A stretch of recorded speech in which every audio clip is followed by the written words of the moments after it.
In the forgotten corners of the ancient world, there lived creatures whose very existence challenged the boundary between beauty and terror. They were not the glittering mermaids of modern fairy tales, not the romantic figures of Disney films or seaside postcards. They were something far older, far stranger, and infinitely more dangerous.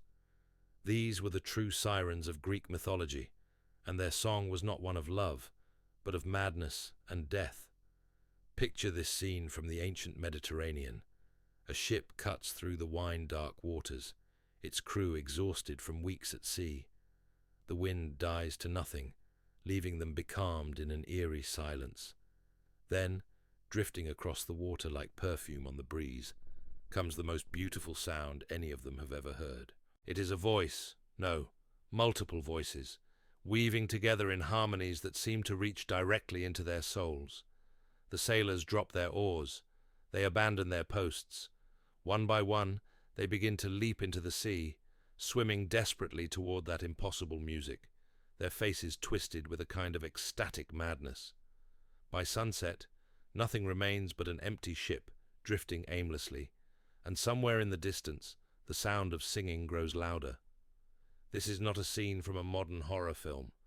This is the authentic terror of the ancient Greek siren, a creature so fundamentally different from our contemporary understanding that we have lost touch with the profound dread they once inspired. Today, we are going to strip away centuries of romanticization and rediscover these beings as the Greeks actually knew them. We are going to explore their true forms, their lethal abilities, and their deep connections to death itself. We are going to uncover why they were considered among the most dangerous monsters of the ancient world. But first, let me tell you what we are really dealing with here. The sirens were not just random sea monsters invented to frighten sailors. They were creatures that embodied some of the deepest fears of the human psyche. They represented the terror of losing control, of being consumed by desires we cannot resist, and ultimately, of facing death in its most seductive form. Their story is not just about monsters. It is about the darkness that lurks within human nature itself. The ancient Greeks understood something about temptation that we have largely forgotten. They knew that the most dangerous traps are not the ones that threaten us with obvious violence, but the ones that promise us exactly what we think we want. The sirens were masters of this psychological manipulation, creatures who could peer into a person's deepest longings and reflect them back in the form of irresistible song. When we examine the earliest Greek sources, a startling truth emerges. The sirens were not mermaids at all. They were bird creatures, beings with the bodies of great birds and the heads of women. Imagine encountering such a thing on a lonely stretch of coastline. Picture massive wings spread against the sky, talons gripping rocky outcroppings, and human faces gazing down with an intelligence that is both familiar and utterly alien. These were liminal beings, creatures that existed in the spaces between worlds, between earth and air, between life and death.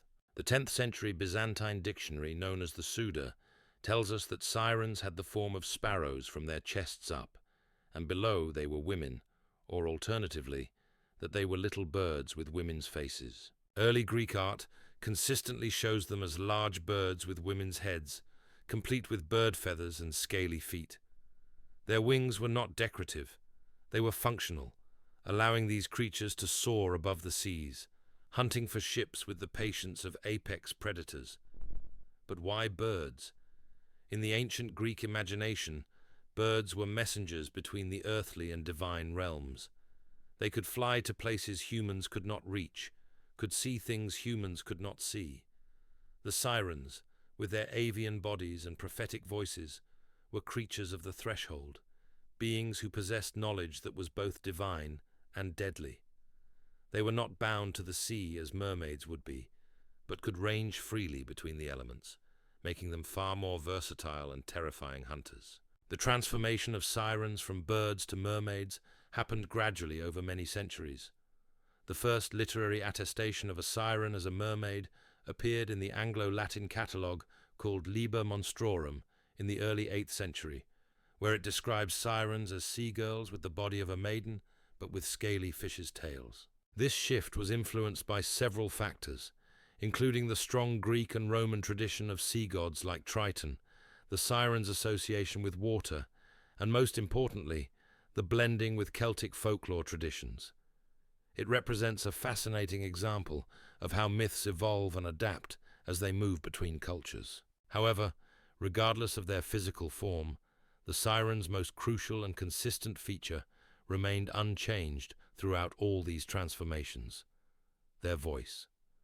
Classical scholar Walter Copland Perry observed that their song, though irresistibly sweet, was no less sad than sweet, and lapped both body and soul in a fatal lethargy, the forerunner of death and corruption.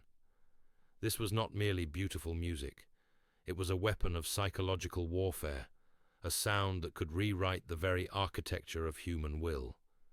The Sirens' Song operated on multiple levels of deception.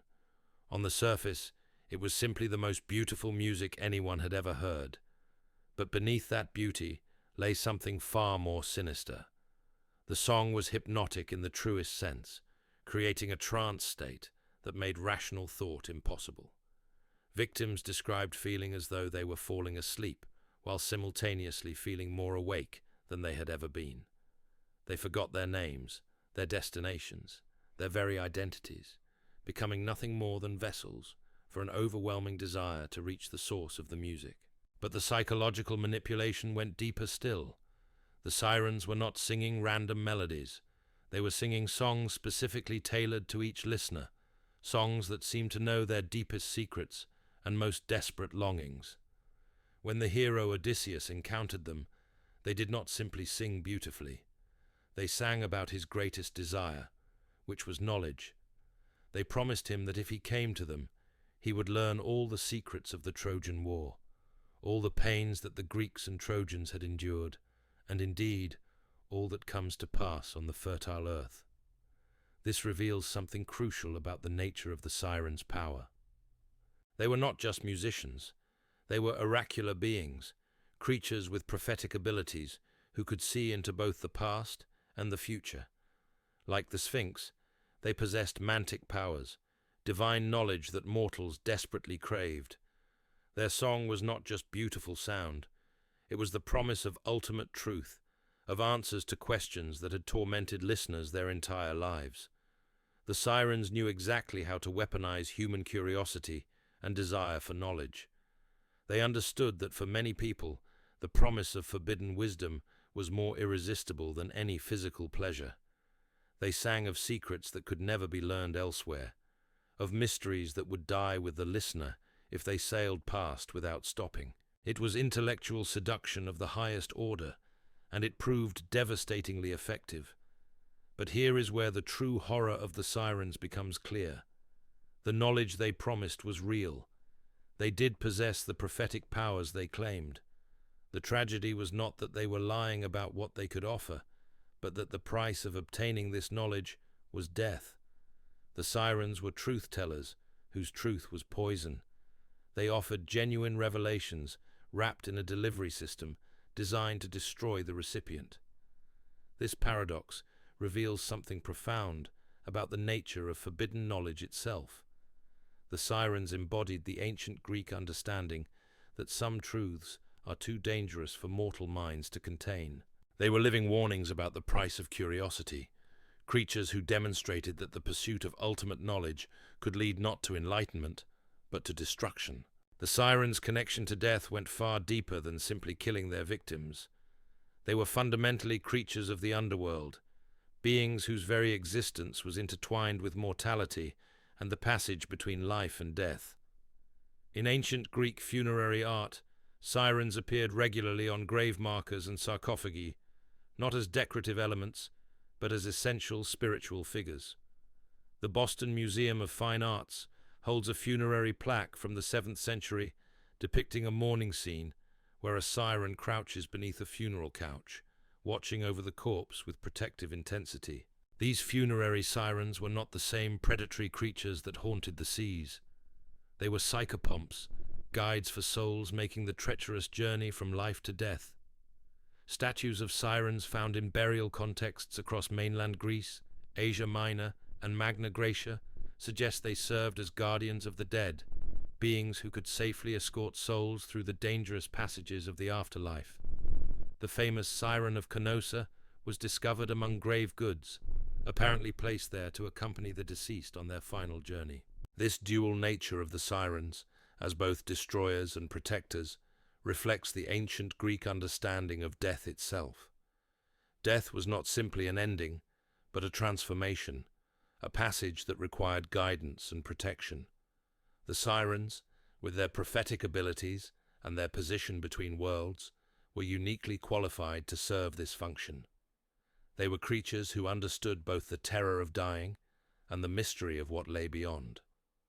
The most revealing aspect of the sirens' nature emerges in their connection to Persephone, the goddess of spring, who became queen of the underworld. According to various ancient sources, including Euripides and Ovid, the sirens were originally the companions and handmaidens of Persephone. When Hades abducted the young goddess to make her his bride, the sirens were transformed as punishment or as a tool for searching for their lost mistress. In some versions of this myth, the sirens requested wings from the gods so they could more effectively search for Persephone across the earth and sky. In others, Demeter, Persephone's grieving mother, cursed them with their monstrous forms as punishment for failing to protect her daughter. Either way, their transformation was intimately connected to the most famous abduction myth in Greek literature, the story that explained the cycle of seasons and the reality of death entering the world. This connection reveals the sirens as creatures of profound loss and mourning. They were beings who had experienced the ultimate separation, the tearing away of someone they loved into the realm of death. Their song, that beautiful and terrible music that lured sailors to their doom, can be understood as an eternal lament, a cry of grief that had been transformed into something deadly. They were creatures who could not stop singing their sorrow, and that sorrow had become toxic to anyone who heard it. The Sirens' Island, when ancient sources describe it, was a place of accumulated horror. Homer tells us that around their dwelling lay great heaps of bones, the remains of countless sailors who had been lured to their deaths. The flesh was still rotting on these bones, suggesting that the victims had not been eaten, but had simply wasted away, starving to death while entranced by the endless music. This detail transforms the sirens from active predators into something even more disturbing, creatures whose very presence was so consuming that their victims forgot the basic necessities of life. The precise mechanics of how the sirens killed their victims remains one of the most unsettling aspects of their legend. They did not tear their prey apart with claws or fangs. They did not drag them beneath the waves to drown. Instead, they created a state of such complete psychological absorption that their victims simply forgot to live. They forgot to eat, to drink, to sleep, to move. They sat transfixed by the music until their bodies gave out, dying not from violence, but from the complete abandonment of self-preservation. This method of killing speaks to a sophisticated understanding of psychological manipulation that goes far beyond simple enchantment. The sirens understood how to create a state of consciousness where the victim's own desires became the instrument of their destruction. They did not force death upon their prey. They made death seem like the most desirable outcome imaginable, the natural and inevitable conclusion to the ecstatic experience of hearing their song. When we examine the most famous encounter with the sirens, Odysseus's legendary passage, we see these psychological dynamics played out with perfect clarity. The sorceress Circe warned Odysseus that the sirens bewitch all passers-by, and that anyone who listens to their voices in ignorance will never return home. But Odysseus, being both cunning and curious, devised a plan that would allow him to hear their song while avoiding its fatal consequences. He ordered his men to plug their ears with wax so they would be immune to the siren's call, then had himself bound tightly to the ship's mast with strict instructions that he was not to be released, no matter how desperately he begged. When the ship approached the Sirens' Island, Odysseus heard their song and immediately understood why no one had ever survived it. The music was not just beautiful. It was the fulfillment of every desire he had ever had, the answer to every question that had ever tormented him.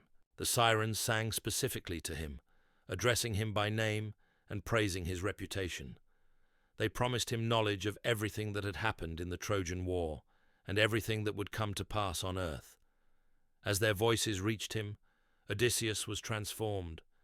The clever, self-controlled hero became a screaming madman, begging and threatening his crew to release him so he could join the sirens.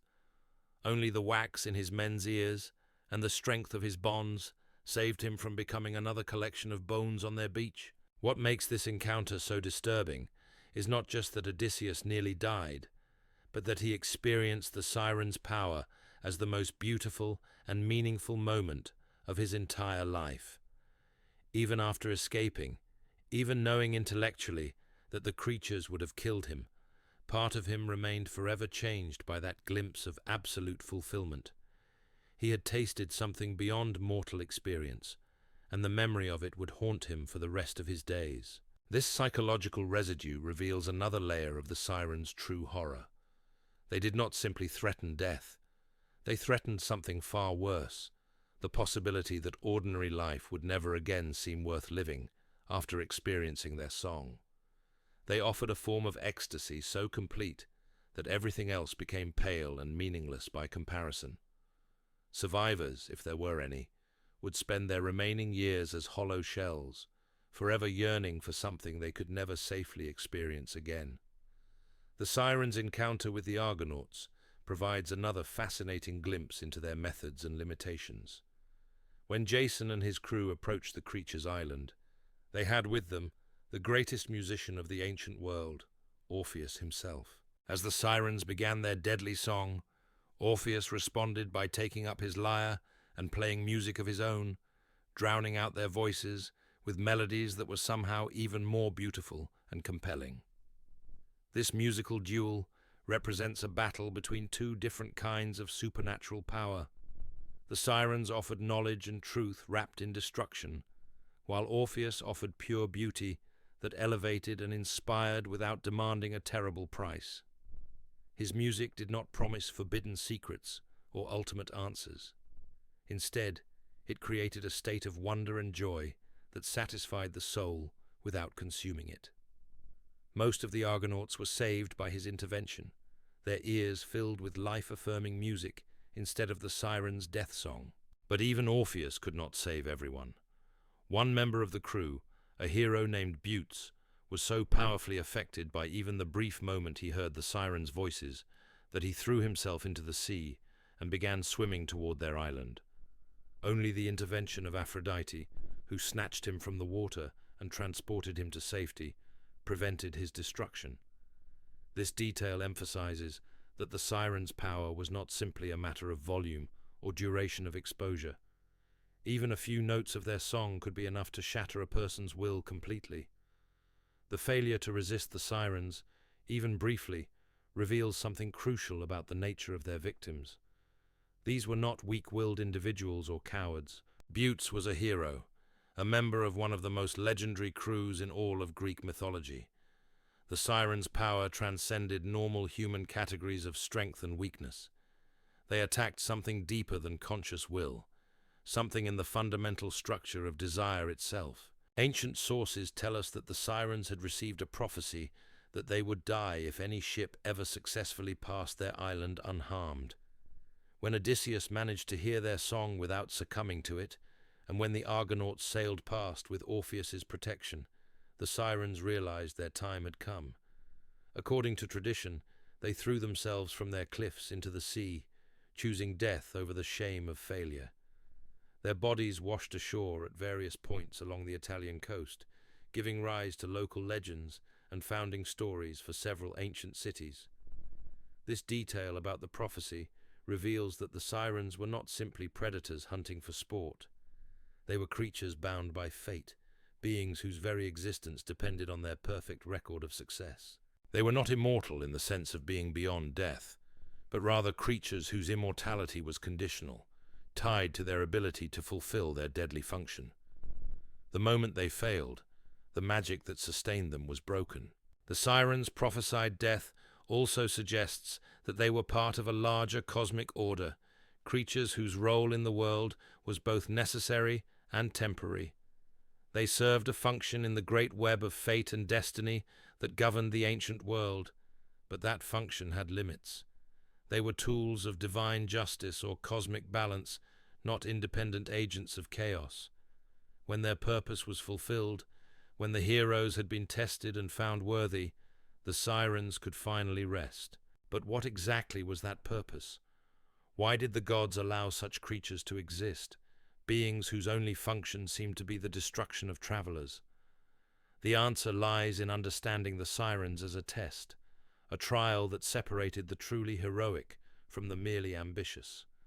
They were a filter through which potential heroes had to pass, creatures who could identify and eliminate those who lacked the self-control necessary for true greatness. Consider the nature of their temptation. The sirens did not offer wealth or power or even physical pleasure. They offered knowledge, truth, the answers to life's deepest questions. Only someone with a genuine thirst for wisdom would be tempted by their song. But wisdom without discipline is dangerous, and knowledge without restraint can destroy both the seeker and those around them. The sirens tested whether potential heroes could resist even the most noble temptations when the cost was too high. This understanding reframes the sirens from simple monsters into something more complex and morally ambiguous. They were creatures who punished a very specific kind of hubris, the arrogance of believing that any knowledge was worth any price. They were the guardians of certain boundaries that mortals were not meant to cross, beings who enforced the distinction between what humans could safely know and what belonged only to the gods. The sirens' connection to the Muses adds another layer to this interpretation.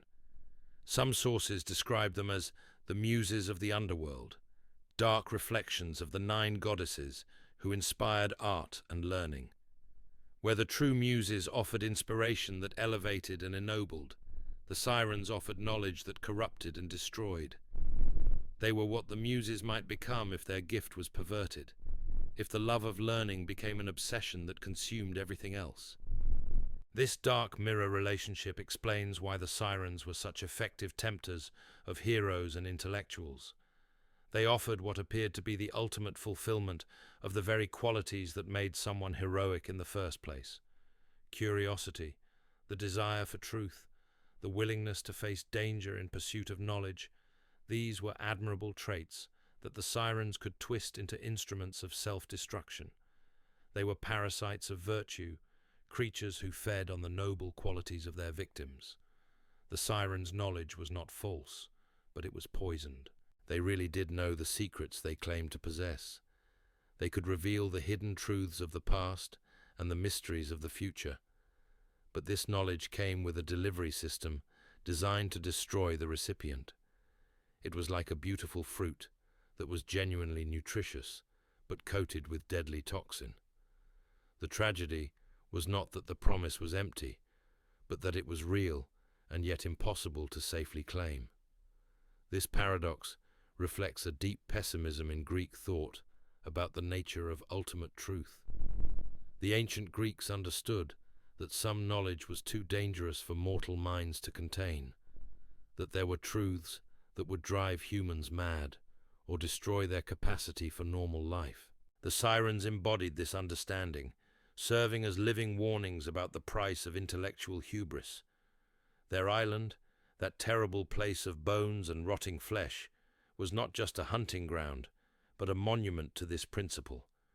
Every skeleton was a reminder of someone who had chosen knowledge over life, who had valued truth more than survival. It was a graveyard of curiosity, a place where the noblest human impulses had been turned against themselves. The sirens' victims were not random travelers, but specifically those who possessed the qualities that made them susceptible to intellectual temptation. They were scholars and heroes, poets and philosophers, people whose minds were already turned toward the pursuit of higher truths. The sirens could identify these individuals from great distances, recognizing in them the particular kind of hunger that their song could satisfy and exploit. This selective hunting pattern reveals the sirens as sophisticated predators who understood their prey intimately. They were not creatures of random violence, but of targeted destruction, beings who could read the deepest desires of the human heart and reflect them back in irresistible form. They were psychological predators of the highest order, creatures who had turned the study of human nature into a weapon. The ancient Greeks told these stories not as entertainment, but as instruction, as warnings about the dangers that lurked within their own noble impulses.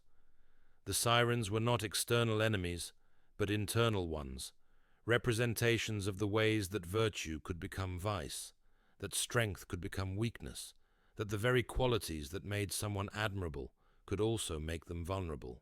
In the end, the sirens represent something more terrifying than any physical monster could ever be. They represent the possibility that our greatest strengths are also our greatest weaknesses, that the things we value most highly in ourselves might be the very things that destroy us. They are creatures of the threshold, beings who guard the boundary between the world we know and the world we long to understand, and their song is the sound of that longing turned deadly. The ancient world was filled with creatures that embodied humanity's deepest fears, but few were as psychologically complex as the Keres, the female spirits of violent death who roamed the battlefields of antiquity. While the sirens lured victims with promises of knowledge and beauty, the Keres represented death in its most brutal and immediate form. They were the daughters of Nyx, the primordial goddess of night, and Erebos, the personification of darkness itself, born from the very fabric of cosmic horror. Picture a battlefield after the clash of armies, when the dust has settled and the screams have faded to moans. The air hangs heavy with the metallic scent of blood and the acrid smoke of funeral pyres. It is in this moment of carnage that the Keres emerge, drawn by the sweet perfume of mortality. They are describable creatures, dressed as formed in garments soaked with blood, their white fangs gleaming as they gnash them in anticipation. Unlike the sirens who worked through seduction, the Keres were direct in their hunger, creatures who craved the taste of human blood and the moment when a warrior's soul finally separated from his broken body. The ancient texts tell us that during battle, the Keres would wander among the combatants alongside Eris, the goddess of strife, and Sidoimos, the spirit of battlefield confusion. They did not simply observe the violence, they participated in it, quarreling among themselves over which warrior belonged to whom, dragging the wounded and dying by their feet as they fought over their prizes.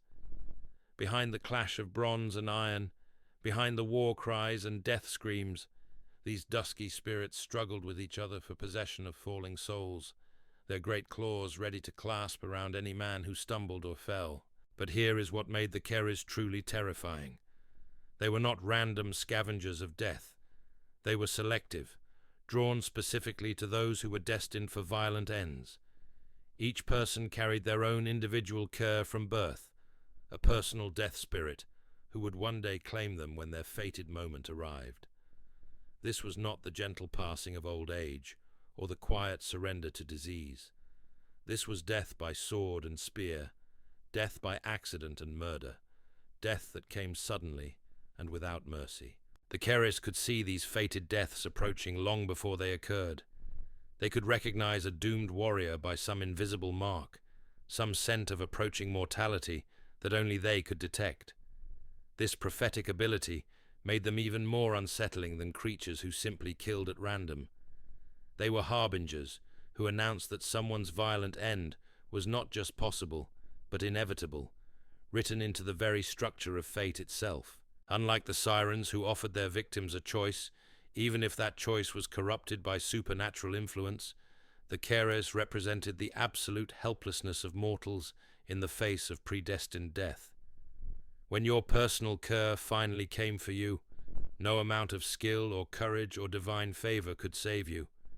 The moment of your violent death had been determined before you were born, and these creatures were simply the instruments through which that determination was carried out.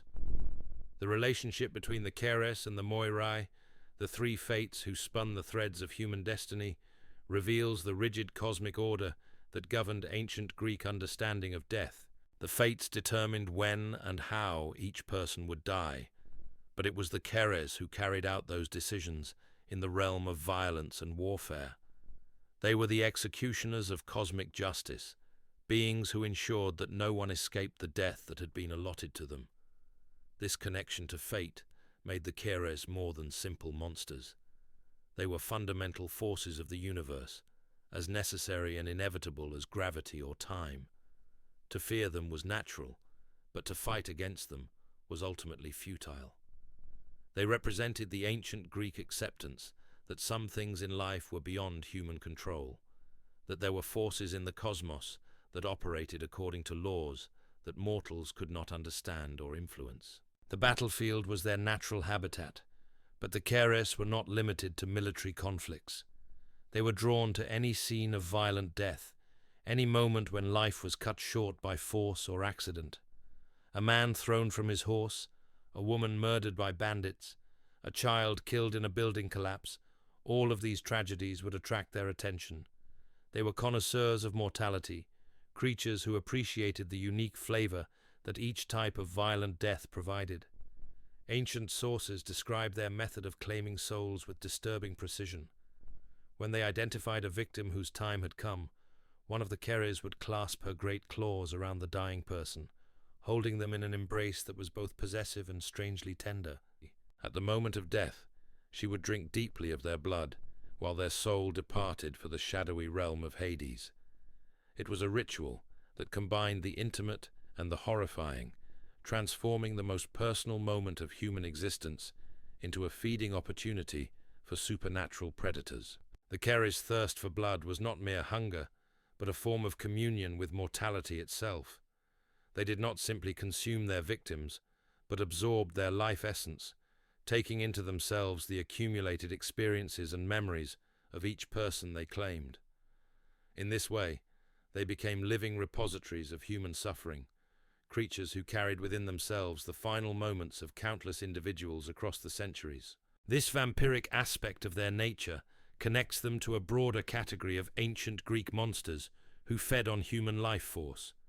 But where other creatures might drain vitality slowly over time, the Keres preferred the concentrated rush of a soul departing through violence. They were addicted to the specific intensity of traumatic death, the way consciousness flickered and died when the body was suddenly and catastrophically damaged. The ancient Greeks understood that the Keres served a necessary function in the cosmic order, but that understanding did not make them any less terrifying. They were reminders that death was not always a peaceful transition, but could be brutal, sudden, and meaningless. They embodied the randomness of violence and the helplessness of mortals in the face of forces beyond their comprehension or control. So we return to where we began, standing at the edge of that wine-dark sea, listening to voices that drift across the water like half-remembered dreams. The sirens we have uncovered today are not the sanitized creatures of modern imagination, but something far more profound and disturbing. They are the sound of our own deepest longings turned against us, the promise that knowledge and beauty can become instruments of destruction, and the eternal warning that some doors, once opened, can never be closed again.